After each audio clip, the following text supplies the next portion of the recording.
Summa Teológica, parte Indogundoae, cuestión 96. Del poder de la ley humana. Seguidamente debemos tratar del poder de la ley humana, no sé chintintier, acerca de lo cual nos hacemos 6 preguntas. La ley humana ha de formularse en universal, debe reprimir todos los vicios, puede preceptuar los actos de todas las virtudes, obliga en conciencia, están sujetos a la ley humana todos los hombres, puede el súbdito obrar sin ajustarse a la letra de la ley. Artículo 1. La ley humana ha de proponerse con carácter general o más bien particular. Lat. Objeciones por las que parece que la ley humana no ha de proponerse con carácter general, sino más bien particular. Wayne. Dice el filósofo en Bioethic que el orden legal se extiende a los casos singulares contemplados por la ley y a las sentencias judiciales, que también son singulares, puesto que las sentencias se emiten acerca de actos singulares.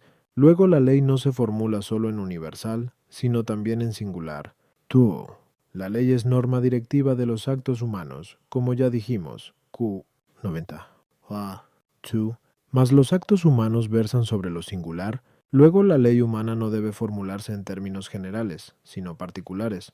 3. La ley es regla y medida de los actos humanos, según expusimos arriba. Ivo. Ahora bien, la medida debe establecerse con toda certeza, como se dice en X Metaphys, pero respecto de los actos humanos, nada se puede asentar como universalmente cierto, de modo que no falle en casos particulares. Parece pues manifiesto que las leyes no se han de formular en universal, sino en particular. Contra esto está lo que dice el jurisconsulto. Las leyes deben establecerse en función de lo que sucede generalmente, no de lo que puede acontecer en un caso particular. Respondo. Todo aquello que existe como medio ordenado a un fin debe ser proporcionado a ese fin, mas el fin de la ley es el bien común, puesto que, como dice San Isidoro en Sundo Etimol, ni la ley se escribe no para provecho privado, sino para la común utilidad de los ciudadanos. Luego, las leyes humanas deben ser proporcionadas al bien común, pero el bien común implica una multiplicidad, y la ley tiene que referirse a esta multiplicidad, que puede ser tal en razón de las personas, de las actividades y de los tiempos, porque la comunidad del Estado consta de muchas personas, su bien se alcanza por medio de muchos actos y no se instituye para que dure solamente un poco de tiempo, sino para que se conserve siempre mediante la sucesión de los ciudadanos, según dice San Agustín en 22 de Sibi.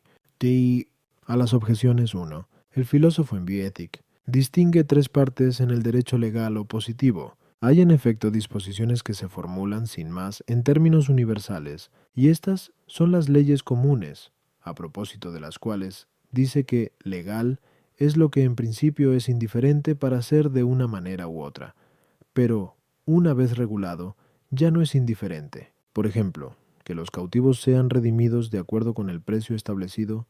Hay otras disposiciones que son universales, bajo un aspecto y particulares bajo otro. Tales son los privilegios, o como leyes privadas, que atañen a personas determinadas, y sin embargo, su poder se extiende a muchos asuntos, y a este respecto añade: están también aquellas cosas que la ley regula en los casos particulares. Hay, finalmente, disposiciones que se llaman legales, no porque sean leyes, sino porque significan la aplicación de una ley común a hechos particulares, como pasa con las sentencias, que también hacen derecho, y a este propósito añade, y las sentencias judiciales, lo que se ordena a dirigir debe dirigir una multiplicidad de cosas.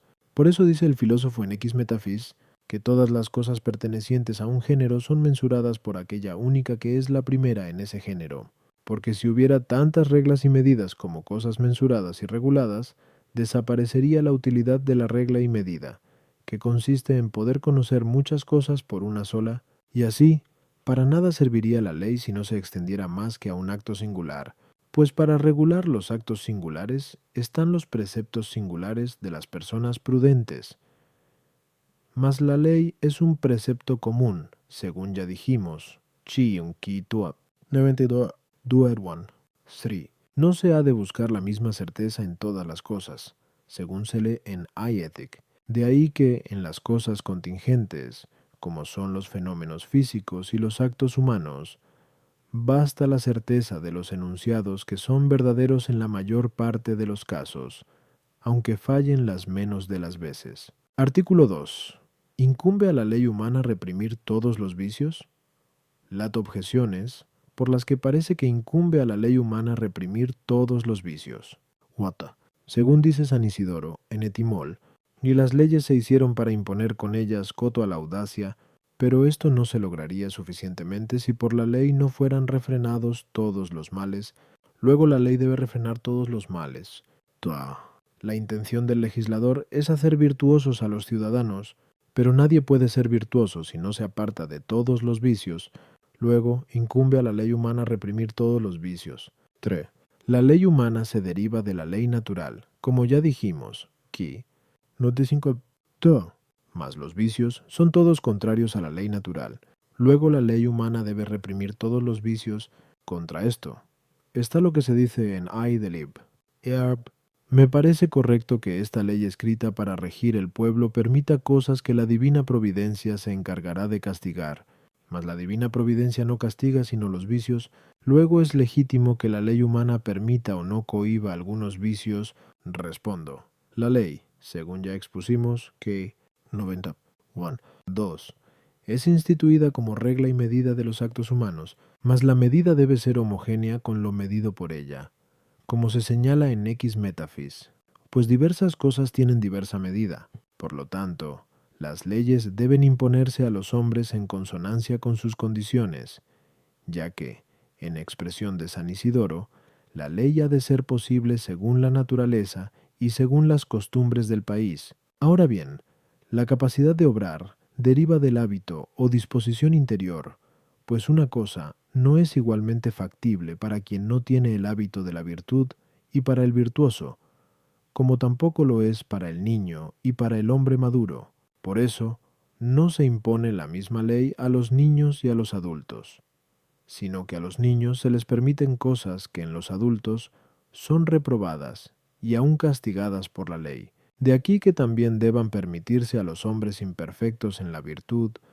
muchas cosas que no se podrían tolerar en los hombres virtuosos. Ahora bien, la ley humana está hecha para la masa, en la que la mayor parte son hombres imperfectos en la virtud, y por eso la ley no prohíbe todos aquellos vicios de los que se abstienen los virtuosos, sino sólo los más graves, aquellos de los que puede abstenerse la mayoría y que, sobre todo, hacen daño a los demás, sin cuya prohibición la sociedad humana no podría subsistir, tales como el homicidio, el robo y cosas semejantes.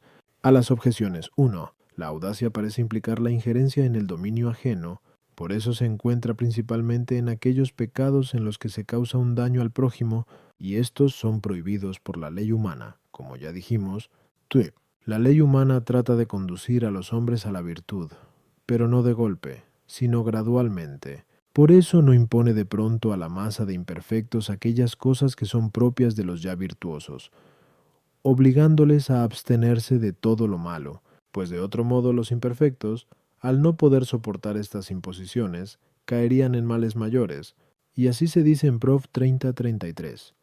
Quien se suena demasiado sacará sangre, y en Mt 9:17 se afirma que si el vino nuevo, es decir, los preceptos de la vida perfecta, se echan en odres viejos, en los hombres imperfectos, se rompen los odres y se derrama el vino. Esto es, los preceptos son transgredidos y los hombres caen en males mayores. 3. La ley natural es una participación de la ley eterna en nosotros, pero la ley humana queda muy por debajo de la eterna. Por eso dice San Agustín en Idelip, Jarby, esta ley que se da para gobernar los estados, concede y deja impunes muchas cosas que son castigadas por la divina providencia, pero por el hecho de que no lo haga todo, no se la debe desaprobar en lo que hace. De aquí que tampoco puede la ley humana prohibir todo lo que prohíbe la ley natural. Artículo 3. ¿Prescribe la ley humana los actos de todas las virtudes? Lat. Objeciones por las que parece que la ley humana no prescribe los actos de todas las virtudes. 1. Los actos virtuosos se contraponen a los viciosos, mas la ley humana, según dijimos, 2. No prohíbe todos los vicios. Luego tampoco prescribe los actos de todas las virtudes. 2. Los actos virtuosos proceden de la virtud, pero siendo la virtud el fin de la ley, ni la virtud misma, ni lo que de ella procede, puede caer bajo los preceptos de la ley. Luego la ley no preceptúa los actos de todas las virtudes. 3. La ley se ordena al bien común, según queda expuesto. Q. 90. Tú, pero algunos actos virtuosos no se ordenan al bien común, sino al bien privado. Luego la ley no prescribe los actos de todas las virtudes. Contra esto está lo que dice Aristóteles en Pure Ethic. La ley prescribe las obras de fortaleza, de templanza y de mansedumbre, y en general dispone en materia de virtudes y vicios, preceptuando aquellas y prohibiendo estos. Respondo, ya vimos Q 54, 2, Q 61, Q 2, que las virtudes se distinguen específicamente por razón de sus objetos. Ahora bien, cualquier objeto de una virtud puede ordenarse tanto al bien privado de una persona cuanto al bien común de la sociedad. Un acto de fortaleza, por ejemplo, puede hacerse, ya sea para defender la patria, ya sea para salvar el derecho de un amigo, etc.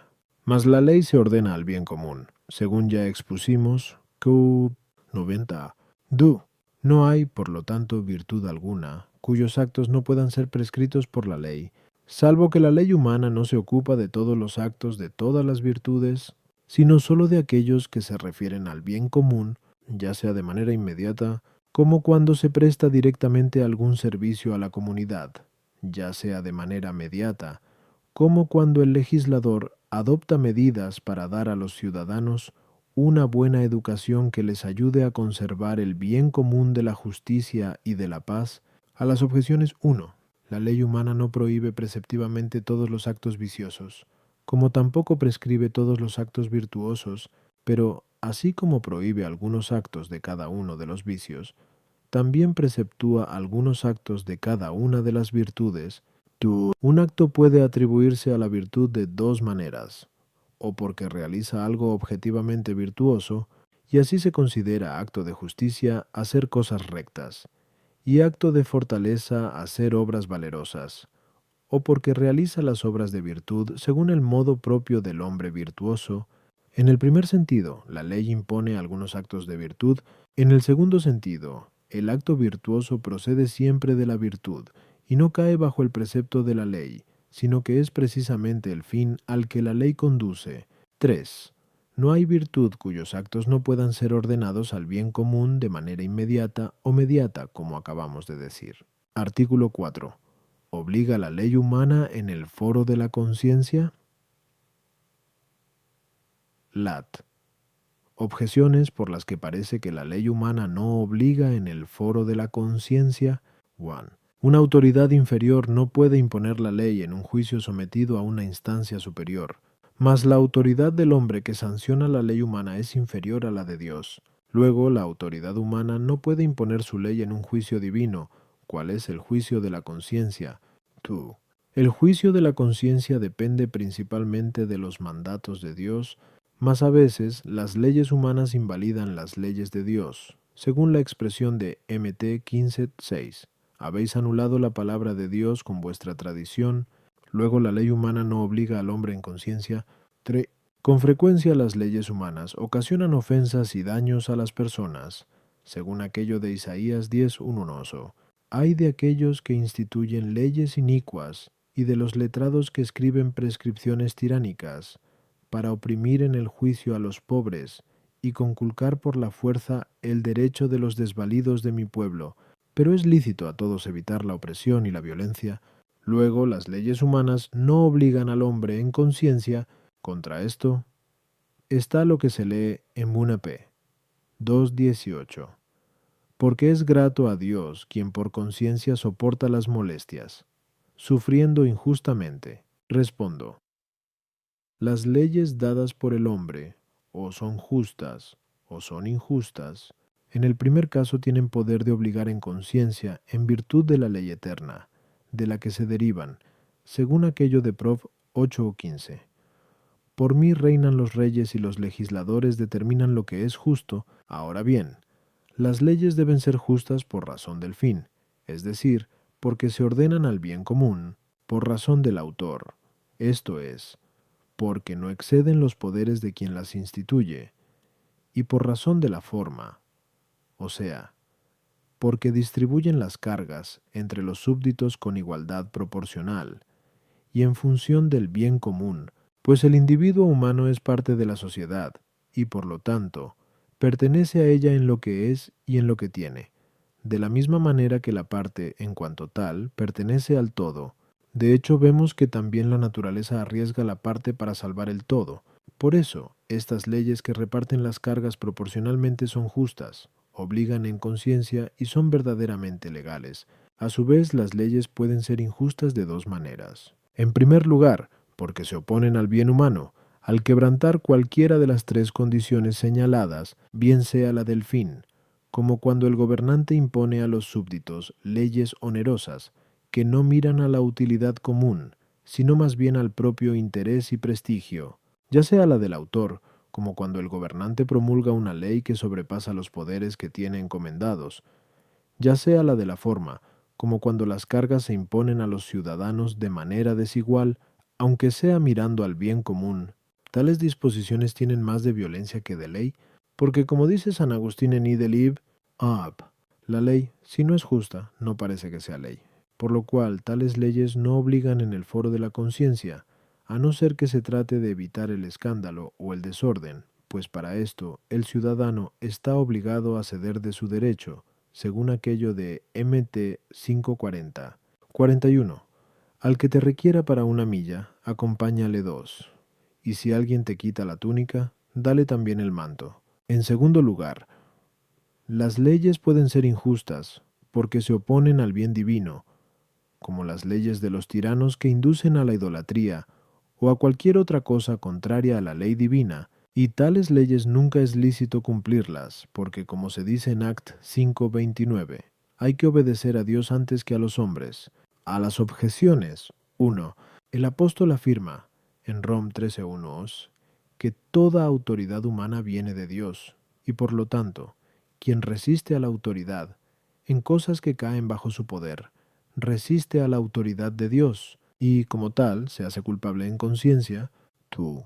El argumento parte de aquellas leyes humanas que disponen algo contrario a los mandamientos divinos, mas no hay autoridad cuyo poder se extienda a tanto.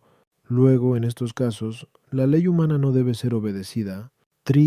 El tercer argumento hace hincapié en las leyes que imponen a los súbditos un gravamen injusto. Tampoco a esto se extienden los poderes concedidos por Dios. De modo que en estos casos, el súbdito está dispensado de obedecer, siempre que pueda eludirlo sin escándalo y sin un daño más grave. Artículo 5. ¿Están todos sujetos a la ley? Lat. Objeciones por las que parece que no todos están sujetos a la ley. Cuenta. Solo los destinatarios de la ley están sometidos a ella. Mas, según dice el apóstol en 1 Tim 1:9, la ley no ha sido instituida para los justos, luego los justos no están sujetos a la ley humana. Tur. El Papa Urbano, según consta en los Decreta 19Q 2, afirma que no hay razón para someter a una ley pública a quien se guía por una ley privada. Ahora bien, todos los varones espirituales, cuales son los hijos de Dios, se rigen por la ley privada del Espíritu Santo, según aquello de Rom 8:14. Los que se dejan llevar por el Espíritu de Dios, estos son los hijos de Dios. Luego, no todos los hombres están sujetos a la ley humana. 3. El legisperito afirma que el príncipe está eximido de las leyes, mas el que está eximido de las leyes no está sujeto a ellas. Luego, no todos están sujetos a la ley.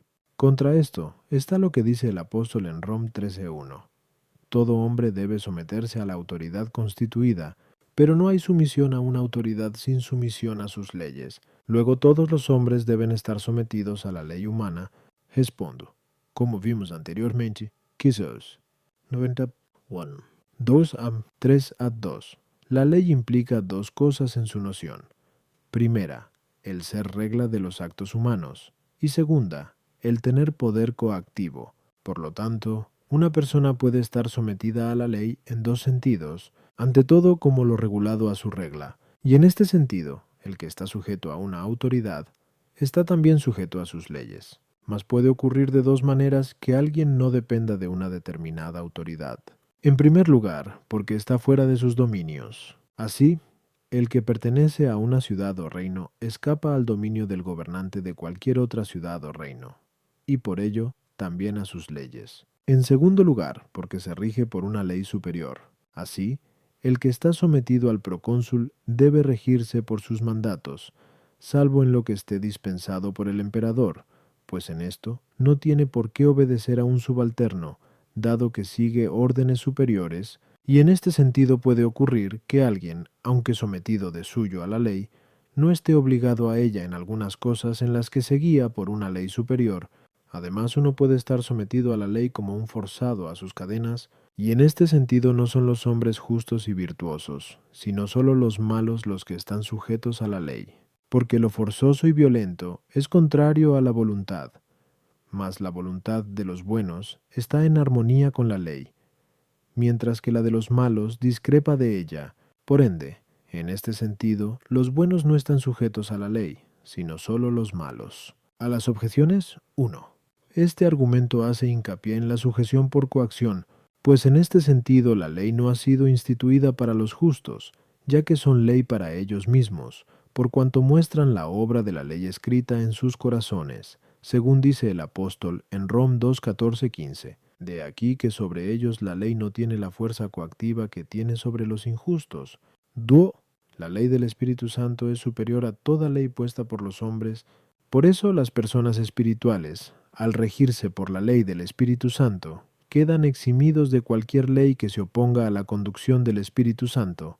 Sin embargo, el Espíritu Santo impulsa precisamente a las personas espirituales a someterse a las leyes humanas, de acuerdo con aquello de 1 P 2:13. Acatad toda institución humana por amor de Dios. Se entiende que el príncipe está eximido de la ley en cuanto al poder coactivo de la misma, pues la ley no tiene fuerza coactiva más que por la autoridad del príncipe, y nadie puede coaccionarse a sí mismo. Se dice, pues, que el príncipe está exento de la ley, porque nadie puede pronunciar contra él un juicio condenatorio en caso de que falte a la ley. Por eso, comentando aquello de Sal 50,6, contra ti solo pequé, etc. Dice la glosa, no hay nadie que pueda juzgar las acciones del rey, pero en cuanto al poder directivo de la ley, el príncipe está sometido a ella por propia voluntad, de acuerdo con lo que se dice en extra de Constitutionibus se, cum omnes. El que establece una ley para otros, debe él mismo someterse a ella. Lo dice también la autoridad del sabio. Obedece la ley que tú mismo has establecido, y en MT 23:3-4. El Señor increpa a aquellos que dicen y no hacen, que imponen a los demás pesadas cargas, pero ni con un dedo hacen nada para moverlas. Por eso, ante el juicio de Dios, el príncipe no está exento de la ley en cuanto al poder directivo de la misma, aunque ha de cumplirla voluntariamente y no por coacción. Además, el príncipe está por encima de la ley en el sentido de que puede cambiarla en caso de necesidad y puede dispensarla según las condiciones del lugar y tiempo. Artículo 6. ¿Pueden los súbditos obrar sin atenerse a la letra de la ley? Lat. Objeciones por las que parece que no es lícito a los súbditos obrar más que de acuerdo con la letra de la ley. 1. Dice San Agustín en De Vera Reliquo, aunque los hombres juzgan de las leyes temporales cuando las instituyen, una vez instituidas y confirmadas, ya no deben juzgar de ellas, sino según ellas, mas si uno deja de lado la letra de la ley alegando que trata de salvar la intención del legislador, parece que la somete a juicio. Luego no le está permitido al súbdito dejar de lado la letra de la ley para salvar la intención del legislador. Solo puede interpretar las leyes quien puede hacerlas. Pero quienes están sometidos a las leyes no pueden hacerlas. Luego tampoco pueden interpretar la intención del legislador, sino que deben obrar siempre según la letra de la ley. 3. Los sabios siempre pueden explicar con palabras sus intenciones. Ahora bien, los que han instituido las leyes deben ser tenidos por sabios, puesto que la sabiduría dice en Prov 8:15, por mí reinan los reyes, y los legisladores administran justicia. Luego no se debe juzgar la intención del legislador más que por las palabras de la ley. Contra esto está lo que dice San Hilario en Cuarto de Trinito. El sentido de las palabras debe tomarse de las causas que las inspiraron, porque no se subordinan las cosas a las palabras, sino las palabras a las cosas. Por consiguiente, más que a las palabras de la ley, se ha de atender a las razones que movieron al legislador. Respondo, como ya vimos, a 4. Toda ley se ordena al bien común de los hombres, y de esta finalidad recibe su poder y condición de ley, y pierde su fuerza vinculante en la medida en que de ella se aparta. Por eso advierte el jurisconsulto que ni las normas de derecho ni el sentido de la equidad permiten extremar la severidad en la dureza de la interpretación, convirtiendo en perjudicial lo que ha sido saludablemente instituido para la utilidad común de los hombres. Ahora bien, sucede con frecuencia que cumplir una norma es provechoso para el bien común en la generalidad de los casos, mientras que en un caso particular es sumamente nocivo. Pero como el legislador no puede atender a todos los casos singulares, formula la ley de acuerdo con lo que acontece de ordinario, mirando a lo que es mejor para la utilidad común. En consecuencia, si surge un caso en que esta ley es dañosa para el bien común, no se debe cumplir. Sí, por ejemplo, durante un asedio se establece la ley de que las puertas de la ciudad permanezcan cerradas. Esto resulta provechoso para la salvación común en la generalidad de los casos. Pero si acontece que los enemigos vienen persiguiendo a algunos ciudadanos de los que depende la defensa de la ciudad, sería sumamente perjudicial para ésta que no se les abrieran las puertas. Por lo tanto, en este caso, aun contra la letra de la ley, habría que abrir las puertas para salvar la utilidad común intentada por la ley. Hay que advertir, sin embargo, que si la observancia literal de la ley no da pie a un peligro inmediato al que se haya de hacer frente sin demora, no compete a cualquiera interpretar qué es lo útil o lo perjudicial para el Estado, sino que esto corresponde exclusivamente a los gobernantes, que, con vistas a estos casos, tienen autoridad para dispensar de las leyes. Pero si el peligro es inmediato y no da tiempo para recurrir al superior, la necesidad misma lleva aneja la dispensa, pues la necesidad no se sujeta a la ley. A las objeciones 1, el que en caso de necesidad obra sin atenerse a las palabras de la ley, no enjuicia la ley misma, sino un caso particular en el que ve que las palabras de la ley no pueden guardarse. El que sigue la intención del legislador no interpreta la ley absolutamente hablando, sino sólo en cuanto a un caso en que se hace patente, por la evidencia del daño, que no era esa la intención del legislador. Pero si el daño es dudoso, debe o bien atenerse a la letra, o bien consultar al superior. 3. Nadie es tan sabio que pueda prever todos los casos particulares, ni, por lo tanto, expresar suficientemente con palabras todo lo conducente al fin propuesto, y aun suponiendo que el legislador pudiera examinar todos los casos, para evitar la confusión, no convendría que la ley hiciera referencia a todos, sino sólo a lo que sucede en la mayoría de ellos.